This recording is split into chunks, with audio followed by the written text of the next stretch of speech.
Оливер Спасовски покажа колку не се грижи за граѓаните. Тој вчера наместо да работи на случајот кој ги вознемири граѓаните на Љуботен, но и целокупната македонска јавност со вандалскиот чин со уништувањето на гробиштата во ова село, си водеше политика и тераше тесно партиска агенда. Граѓаните и вчера не слушнаа дали и што презело МВР во насока на откривање на сторителите на сквернавењето на 30 на православни гробови, што предизвика гнев и тензии меѓу населението. Народот е вознемирен и чека одговор на прашањето кому му сметаат православните гробишта. Со секој ден поминат на слобода, вандалите се охрабруваат дека имаат поддршка од власта со тоа што го прават, а граѓаните стануваат се позагрижени дека нема кој да ги брани.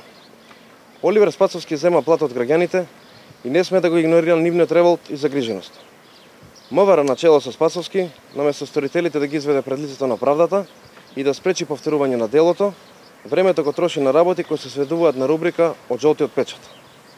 Со оваа своја поставка Спасовски покажа дека нема намера да го води Министерството како сервис на граѓаните и да го штити редот и мирот на државата. Со оваа своја поставка МВР покажа дека се претворило во институција која спроведува партиски хирови наместо да брка сторители на криминал.